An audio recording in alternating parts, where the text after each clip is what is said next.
looking at the Detroit Pistons, the projected ESPN starting lineup of Reggie Jackson, newly minted $80 million contract, Contavious Caldwell-Pope, the name you hope you never get in headbands, Erzan Ilyasova, runner-up number 2, the projected elite center, Andre Drummond, and not super happy to be there, Marcus Morris, formerly of the Phoenix Suns, formerly playing with his brother, formerly happy person. We look at a couple other picks they got in. Danny Granger is probably not going to pull up a whole lot this year, but maybe we'll see in the Stan Van Gundy era.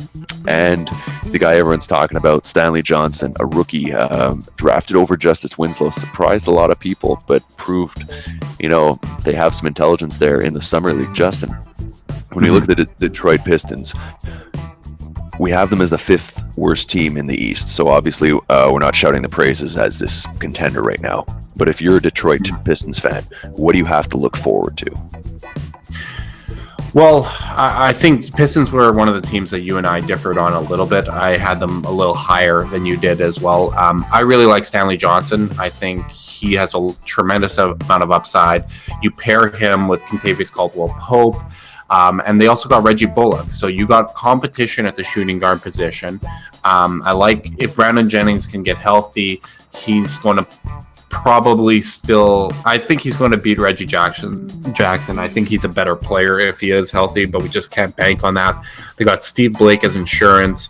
Danny Granger, like you said, that gives them good depth. And you know what? Ilyasova at power forward backing up Morris. If Morris starts, which I don't think is guaranteed, he is the lesser of the twins.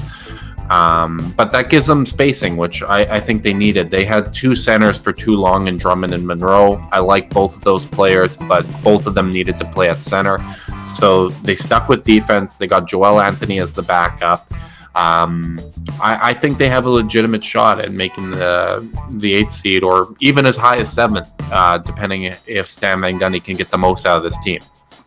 Well, absolutely. I mean, the East is up for grabs, and it's all dependent on who makes the jump. And I, for one, think Andre Drummond is going to have a fantastic year this year. And anytime you have a legit big man in the league, you've got a shot. Now, speaking of Stan Van Gundy, we all know with his work there in Orlando, Dwight Howard, he likes having his big man with his players who can shoot, and Ilyasova, Morris, and all these guys fit that role. Now, you're speaking to something which I think is the most interesting story of the offseason, having signed Reggie Jackson to a massive contract and also having Brandon Jennings. You say Jennings will beat him out. Sure. There's no way you sit Reggie Jackson after making that much money.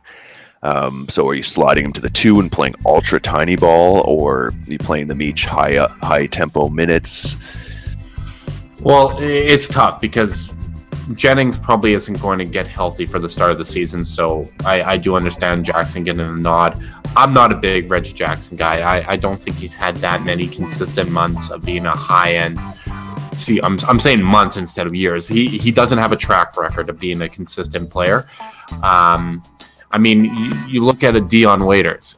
He had a 30-game stretch where he was averaging 20 points per game, shooting 45% from the floor, 40% from 3, basically. Like, we've seen stretches out of players before, and I think they rewarded Jackson far too early and for way too much money. But with the new CBA coming in, it's tough to overpay someone.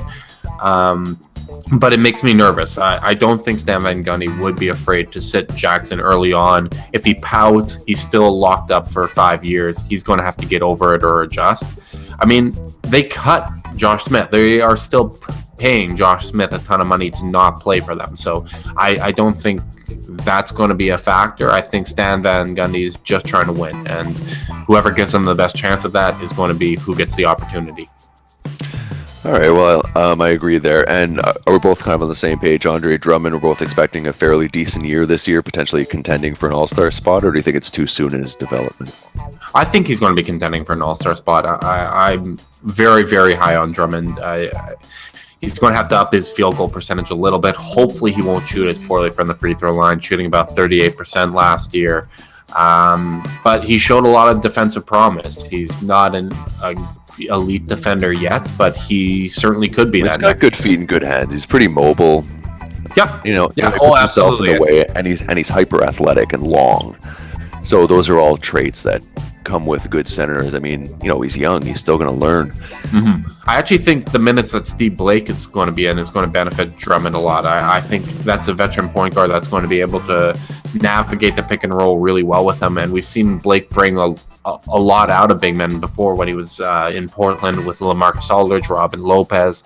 I think that's a very smart pickup, especially while they're trying to nurse Jennings back to health. Absolutely. And as a last question, as I always do with all these previews, who has a better year, Reggie Jackson or Stanley Johnson?